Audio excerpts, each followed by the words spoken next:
Bonjour et bienvenue dans ce premier épisode de Balade en Ludo. Le but ici est de vous présenter les jeux qui m'ont marqué, que j'ai beaucoup aimé à un moment donné ou à un autre. Bref, ces jeux qui ont eu un impact sur moi. Et on commence tout de suite avec Evolution. Déjà, il faut savoir quelque chose avec Evolution, c'est que ce n'était pas mon premier jeu, mais ça a été un de mes premiers jeux. Et peut-être que c'est aussi pour ça qu'il m'a marqué. Tout comme certains associent leur premier jeu aux Aventuriers du Rail ou Catan, ou ce genre de jeux qui aujourd'hui n'ont plus rien à prouver, et bien pour moi, c'est Evolution. Bon, déjà, il faut savoir une chose, c'est que j'ai failli passer à côté de ce jeu, parce que personnellement, moi je le trouvais pas beau. C'est cette esthétique trop colorée, avec la thématique, ça me plaisait pas beaucoup. Alors certains ne seront pas d'accord avec moi, mais j'avoue que finalement je m'y suis fait et je trouve que ça a son charme. Donc on va ouvrir la boîte et on va voir ce qu'il a dans le ventre. Alors déjà quand on ouvre, on a des petites aides de jeu qui sont vraiment quali, parce que c'est carrément un livret aide de jeu avec toutes les cartes qui existent dans le jeu. Et il y a même un petit truc marrant à la fin pour créer le nom scientifique des animaux qu'on va jouer pendant la partie. J'y reviendrai plus tard.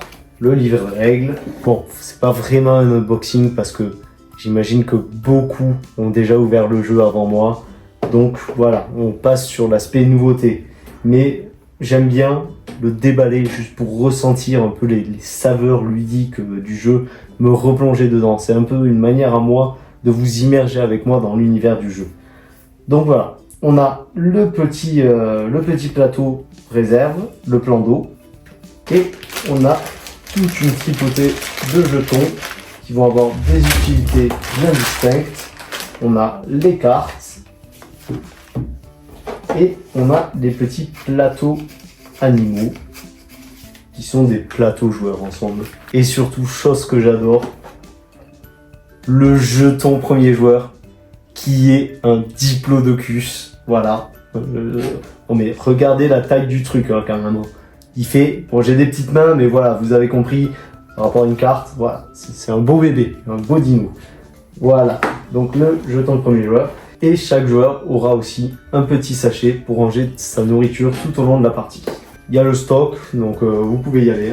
Alors, je vais pas vous expliquer les règles du jeu en détail, mais je vais juste vous donner un aperçu afin que vous compreniez un peu les mécaniques du jeu et que vous voyez ce qui a pu me plaire dans ce jeu. Alors, pour commencer, chaque joueur aura un plateau comme ça qui va représenter son espèce et son espèce va commencer à 1 de population et 1 de taille.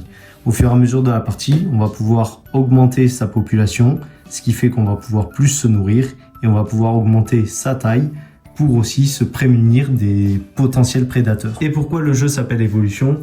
Tout simplement car grâce aux cartes évolution, on va pouvoir améliorer son espèce.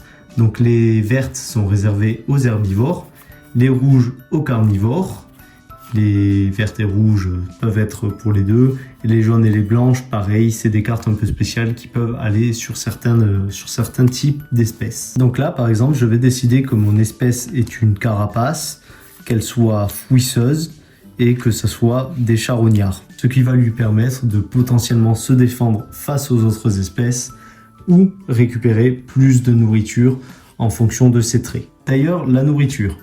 Alors on a des jetons recto verso avec d'un côté de la nourriture d'origine végétale et de l'autre côté de la nourriture d'origine animale. Donc suivant notre espèce, on va se servir à un endroit ou un autre. Si on est herbivore, on va pouvoir se servir sur le plan d'eau, récupérer de la nourriture pour notre espèce, et si on est carnivore, on va devoir aller manger les espèces des autres joueurs. D'où la taille pour pouvoir se défendre. Je ne pourrais, en tant que carnivore, je ne peux attaquer qu'une créature plus petite que moi. Et ce que j'aime particulièrement dans le jeu, je vous en ai parlé au début, c'est le nom scientifique qu'on va pouvoir donner à ces espèces préférées au cours de la partie.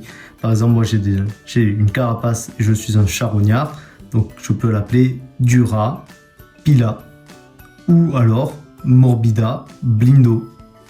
Voilà, ça sert à rien dans le jeu, Mais je trouve ça assez sympa qu'ils aient mis ce petit plus. Voilà, donc comme je vous l'ai dit, ce ne sont pas les règles complètes. Si vous voulez jouer à ce jeu, ne vous fiez pas à ce que je viens de dire, allez voir des vraies règles. Parce que là, si vous commencez à essayer de jouer avec ce que je vous ai montré, vous n'allez pas vous en sortir. Mais en tout cas, j'espère que le jeu vous a plu et que je vous aurai donné envie d'y jouer. Car pour moi, c'est vraiment un incontournable. Même aujourd'hui, il m'arrive de le ressortir parce que je trouve que ce jeu a le goût de la nostalgie. Et en plus de ça, ses mécaniques n'ont même pas vieilli. Il y a un peu de tout, il y a de la gestion de main, de la gestion de ressources et une très forte interaction entre les joueurs. Car à partir du moment où il va y avoir un carnivore dans la partie, ça va changer toute la donne. Des alliances vont se former, il va forcément y avoir des joueurs qui vont essayer de négocier pour ne pas se faire manger ce tour-ci, pour ne pas se faire attaquer par les carnivores, ou des menaces qui vont être proférées du style « Eh mais attends, si tu manges mon espèce ce tour-ci, au tour suivant, je fais un carnivore et j'attaque ton carnivore. » Parce que oui, les carnivores peuvent aussi s'attaquer entre eux. Et c'est ça qui fait tout le sel du jeu. C'est vraiment cette interaction constante entre les joueurs et ce côté justement évolutif du jeu où il va falloir s'adapter réellement pour survivre. Mon espèce fouisseuse ne fait plus l'affaire, elle n'arrive plus à se nourrir, tant pis, je vais la laisser mourir ou alors je vais faire en sorte qu'elle évolue d'une autre manière. Donc au final, ça nous donne un jeu vraiment complet, vraiment attractif et qui associe parfaitement ses mécaniques à son univers. Et c'est pour ça que même aujourd'hui, ça reste un de mes gros coups de cœur. C'était donc Evolution. N'hésitez pas à me dire en commentaire ce que vous avez pensé de cette vidéo, si le concept vous a plu, si vous voulez en voir d'autres comme ça. Et si je vous ai donné envie de jouer au jeu, n'hésitez pas à liker, partager, vous abonner, tout ça. N'oubliez pas le compte Insta Homoludum pour découvrir d'autres jeux. Et n'oubliez pas non plus la chaîne YouTube pour découvrir d'autres vidéos et d'autres concepts à venir. Sur ce, je vous dis à la prochaine.